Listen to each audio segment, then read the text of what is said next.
यह cassette programme छत्रधारी Yadav भाई साहब की तरफ से किया जा रहा है और हम लोगों को विश्वास है कि यह गीत आप लोग पसंद करेंगे, जिसके लिए हम और हमारी पार्टी आप लोगों को धन्यवाद देगी। लेकिन आज विश्वास जग से खत्म हो गया, अंधविश्वास का है जमाना बना, लुट रही आवरू आज संसार में, फिर भी मानव है इसमें दीवाना बना, दे रहा धोखा दुनिया में इंसान ही, कर्म शैतान सायब नजर आ रहा। एक घटना घटी ऐसी दिल्ली शहर, अपने करनी पे मानव खुद पछता रहा।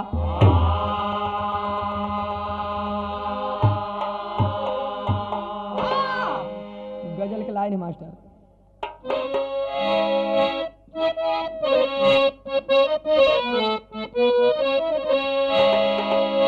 अरे हवस के खतरनाक चिनगारियों से जमी तो जमी अब गगन जल रहा है।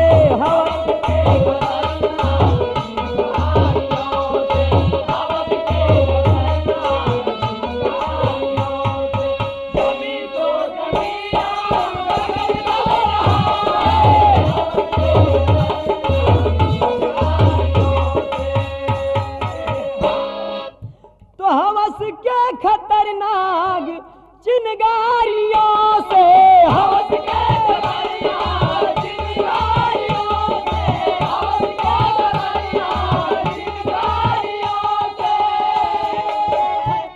अरे जमी तो जमी अब गगन जल रहा है कि किसी की जवानी सती हो रही है, तो किसी का कुंवारा बदन जल रहा है।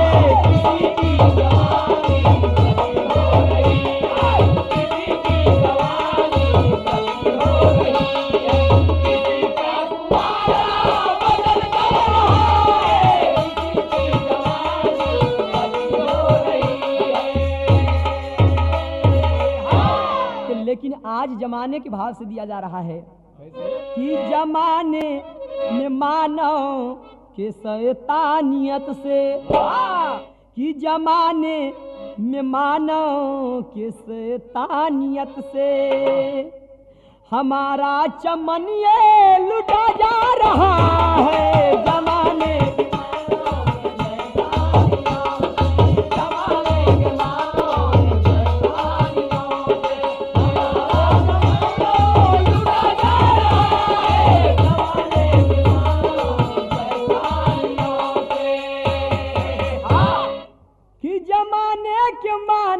के शैतानियत से, जमाने के मानव के शैतानियत से, जमाने के मानव के शैतानियत से। अरे हमारा चमन ये लुटा जा रहा है। अरे मानव से मानव की दूरी बढ़ी है, कि मानव से मानव की दूरी बढ़ी है, विश्वास एकदम घटा जा रहा है। मानव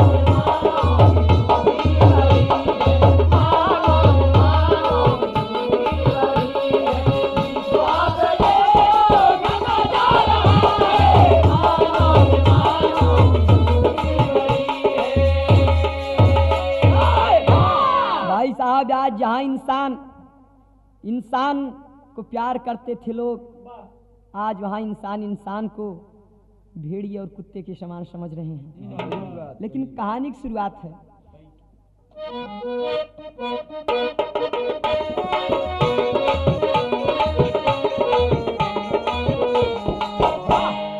अंधविश्वास ही सबसे बड़ी बीमारी है, हजारों जिंदगी को इसने ही उजारी है।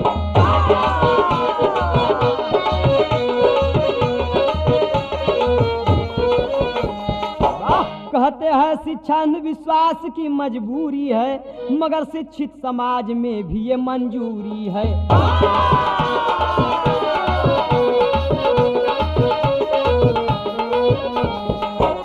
देश देश में दिल्ली आज जहाँ सीना ताना है, अंधविश्वास के करतूत को भी माना है।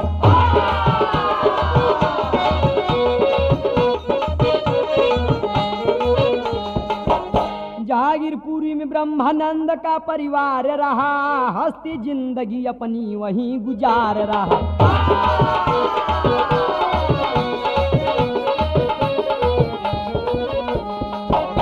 पड़ोस की बिमला जो उन लड़की की सहेली थी, अंधविश्वास की वह भी बनी पहेली थी।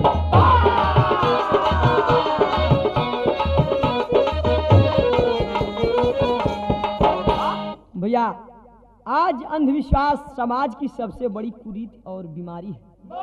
अगर इससे संसार संभल जाए तो 80% बीमारी इस अंधविश्वास से खत्म हो जाए देश की। आजकल के इंसान तांत्रिक ओझा के कहने पर भाई साहब अपने परिवार का ख्याल नहीं रखते हैं, अपने ईमान और धर्म को भी बेच देते हैं इनके चक्कर में फंसकर। इसी बात पर कहानी है कि जहांगीरपुरी में ब्रह्मानंद का परिवार रहा और इसके पड़ोस में बिमला जो उनके लड़की की सहेली थी, तंत्र मंत्र में विश्वास करती थी भाई साहब। और एक दिन जब गीता जाती है तो बिमला अपने कमरे से गीता को देख करके बुलाती है। कैसे?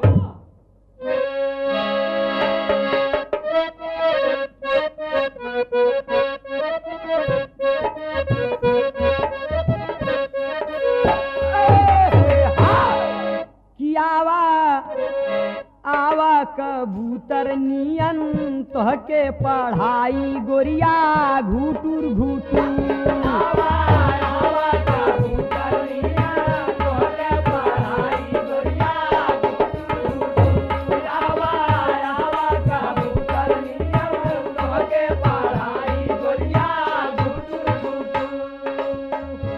लेकिन बिरहा में लाइन दिया गया है कि बोली बिमला गुजरिया गीता फेर नजरिया आवा तोहके देखाई हम काली सिद्धि।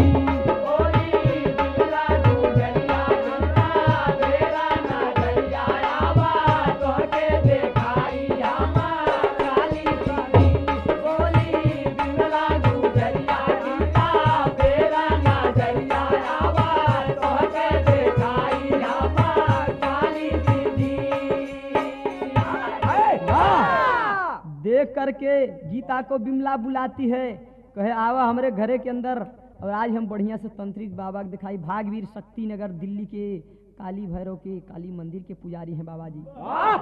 तो तांत्रिक भाग्यवीर अलबेला,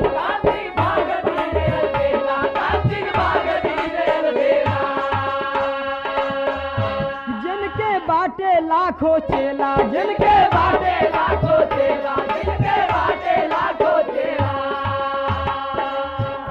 घूमी गीता सवरिया घुसी घर के भीतरिया देखे काली सिद्धि। घूमी गीता गुजरिया घुसी घर के भीतरिया देखे काली सिद्धि। घूमी गीता गुजरिया घुसी घर के भीतरिया देखे काली सिद्धि। पंचम तारा हीरा राजा। लेकिन भैया जब अंदर घुसती है तो तांत्रिक बाबा जी बैठे हुए हैं और बिटिया को देख करके गीता को हाथ उठा कर कहीं बेटी चली आओ। लेकिन गीत के लाइन में कैसे? पियले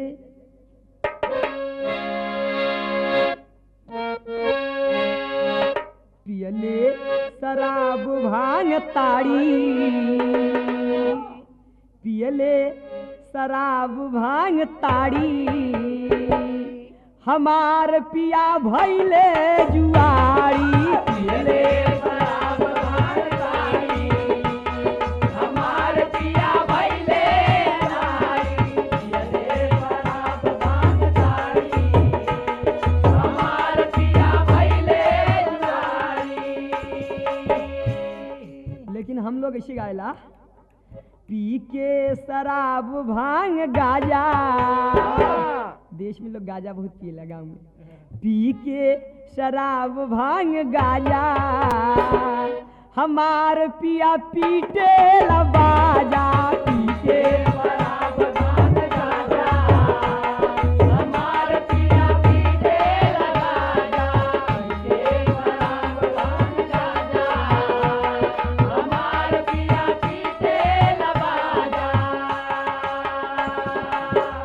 लेकिन बाबा जी लड़की को देखकर क्या कहते हैं कि भागवीर बोले पुजारी हमार बात सुनिला कुमारी भागवीर बोले पुजारी हमार बात सुनिला कुमारी भागवीर बोले पुजारी हमार बात सुनिला कुमारी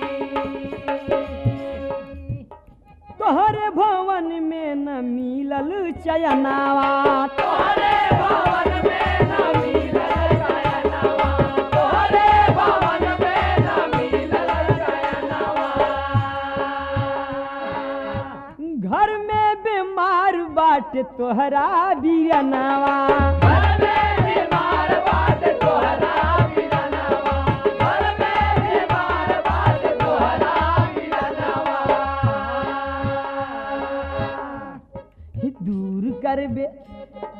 दूर करबे सबके बीमारी हमार बात सुनिला कुमारी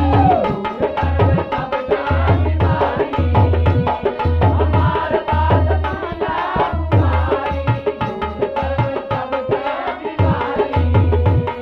हमार बात सुनिला कुमारी।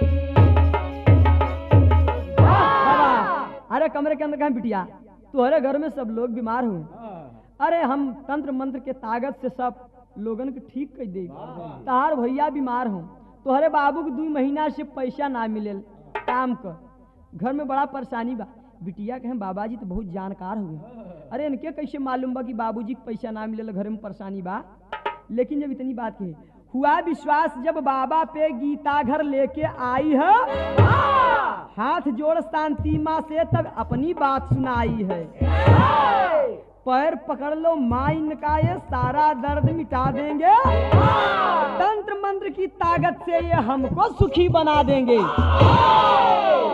भैया जब विश्वास हो गया बाबा के ऊपर लड़किया गीता बाबा जी के लेके अपने घर पर आके बाबा जी चला हमारे घर सही कह बाबा जी आ जाते हैं गीता के घर पर लेकिन भाई साहब वहां पर सब कार्य ठीक हो जाता है धीरे धीरे आना लग जाता है बाबा जी का और उसका भाई नगद हो जाता है संयोग बस भाई साहब लोगों की बीमारी आप ही आप खत्म हो जाती है वही बात इसमें कभी दर्शाए हैं लेकिन बाबूजी ब्रह्मानंद की पता न रहल एक दिन रसगुल्ला मलाई जब कटर रहल चारपाई पर तो ब्रह्मानंद बाबू जेले कहाँ करे बापरी कौन मेहमान आए हुए हमारे घर लेकिन गीत लाने वाले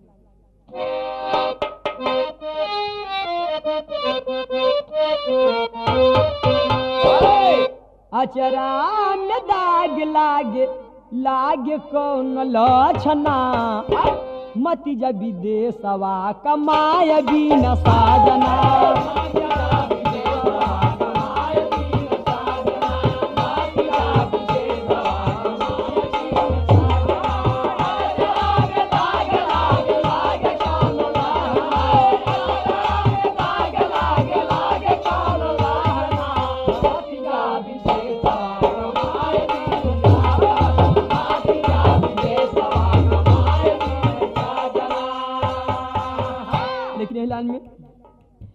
घरवा में बजे जब चैन वाला भोजना आ गई ले घरवा में ब्रह्मानंद साजना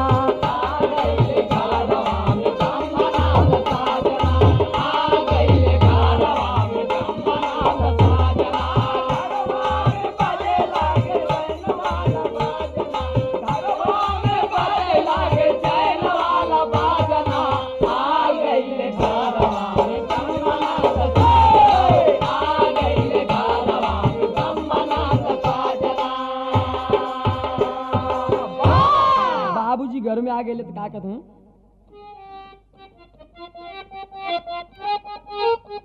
लख के सूरतिया तब योगी का बोले लख के सूरतिया तब योगी का बोले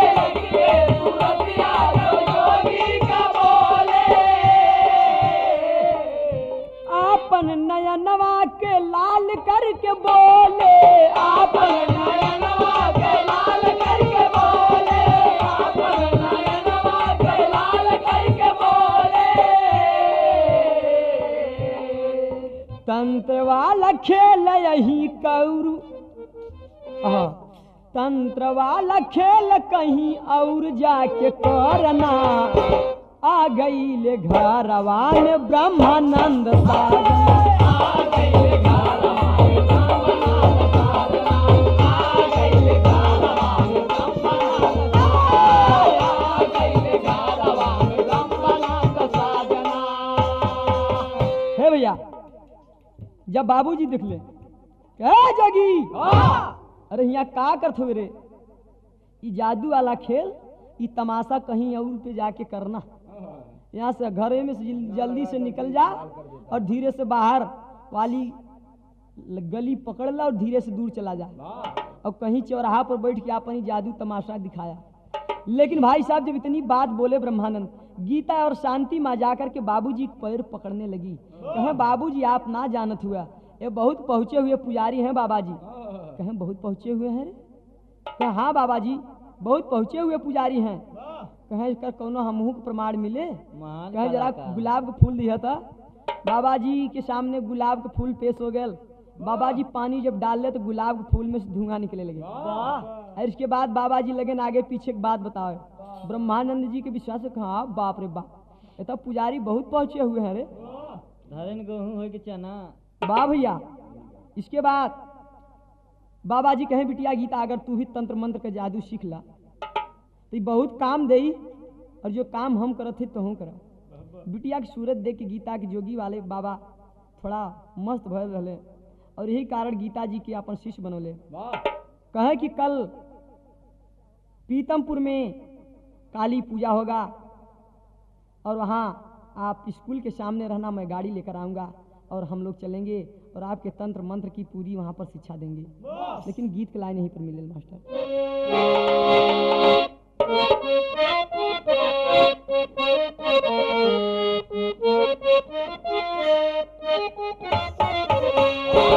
कि बहे पूरवी, कि बहे पूरवी बयार हो, उड़ेला अचरा हो, उड़ेला अचरा बहे पूरवी बयार हो, उड़ेला अचरा हो, उड़ेला अचरा बहे पूरवी बयार हो, उड़ेला अचरा हो, उड़ेला अचरा।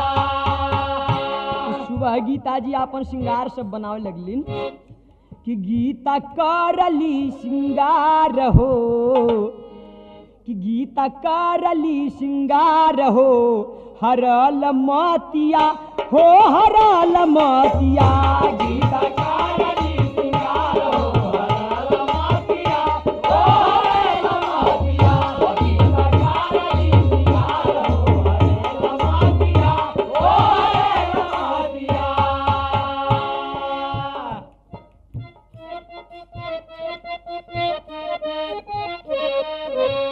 गीता के बाबा तब चेला बनाए, गीता के बाबा तब चेला बनाए, गीता के बाबा तब चेला बनाए। जादू वाले विद्या में मन भर माए, जादू वाले विद्या में मन भर माए, जादू वाले विद्या में मन भर माए।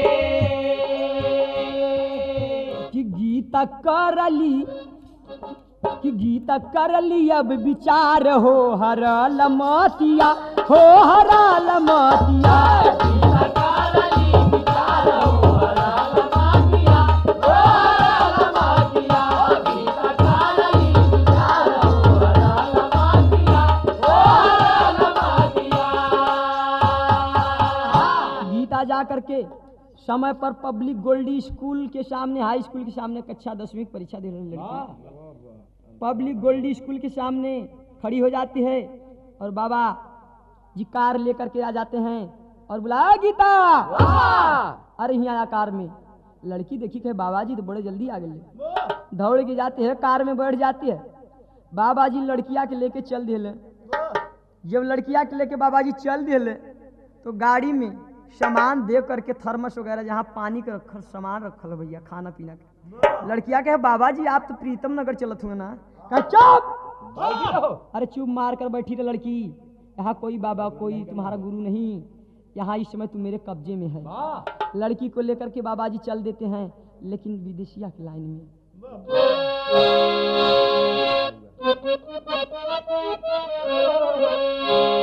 कि गाड़ी में बिठा के चलल पति बई मनावा हो।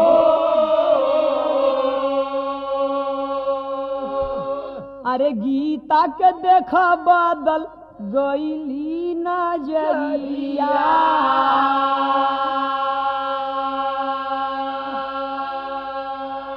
कि रहिया मखड़ी कैले दूर जाके गड़िया हो। सीनवा पे देखे बाबा फेरी के नजरिया।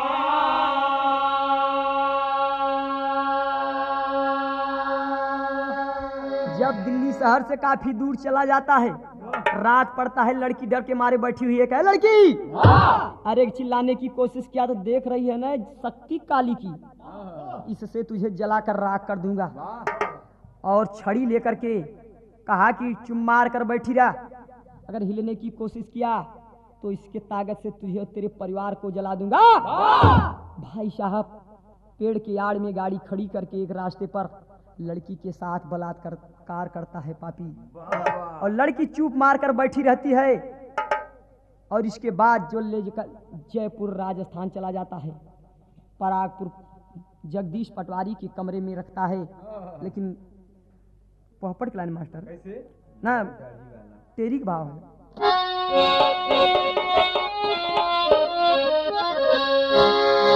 अरे राम बागी भौरा अब खुशबू ले रहा। अरे बागी भौरा अब खुशबू ले रहा। पापी किया कलंकित सुमन की गरिमा दागी। जा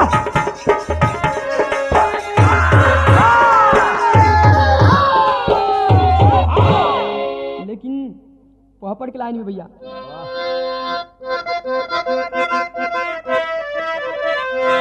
अरे गुरु की गरिमा खत्म हुई पगलाई मानव माया से।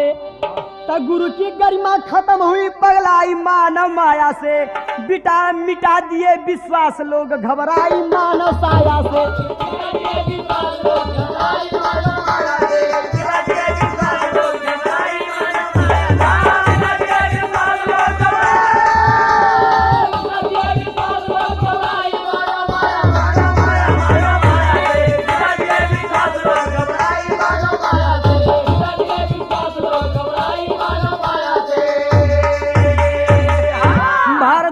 करे जवन पाथर पे विश्वास हो, नहीं आज दिखल बाटे आदमी के आस हो। मानव नाता खत्म भयल दिखलाई मानव छाया से। मिटा दिए विश्वास लोग घबराई मानव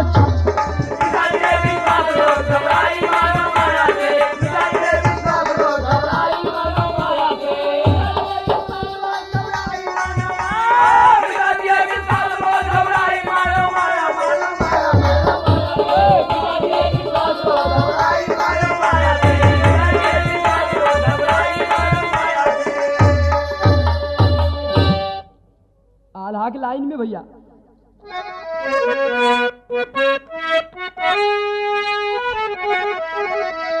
कि जैसे तड़पे जल से बाहर निकली मछलिया भैया। तड़पे हो सिंघनिया जैसे कटघर के मझा।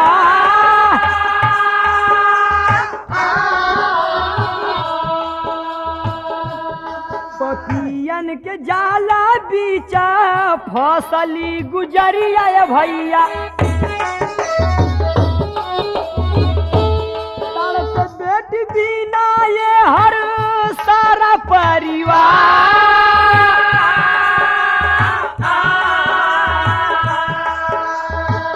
घरवा में बंद हर ताड़ा पे गुजरिया भैया।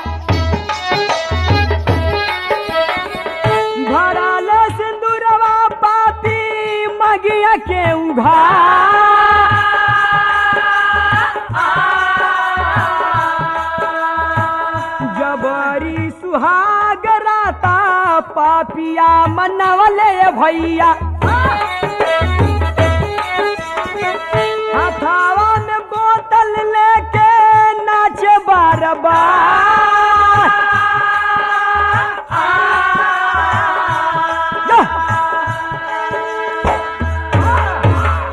काली शक्ति के डर के प्रकोप से लड़की मुंह नहीं खोलती है बाबूजी, और उसके साथ जबरदस्ती मांग में सिंदूर भर करके सुहाग रात मनाता है। लेकिन अंत में एक लड़की एक लड़के को बुलाकर 50 रुपया दे करके दिल्ली फोन करवाते हैं कि बाबूजी फोन कर देना। लड़की पता देती, फोन होता है, लेकिन खड़ी लाइन में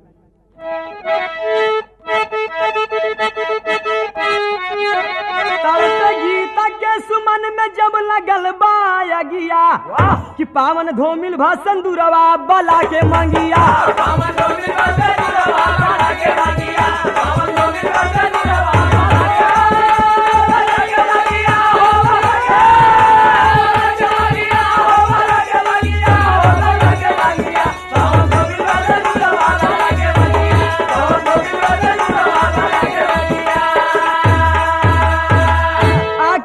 पापी के लगावली हथकड़िया जलिया में आज पापी गिने दिन के घड़िया। अरे सजल नाही अब तक बाला के उजड़ल बगिया कि पावन धूमिल भसन दूरवा बाला के मंगिया।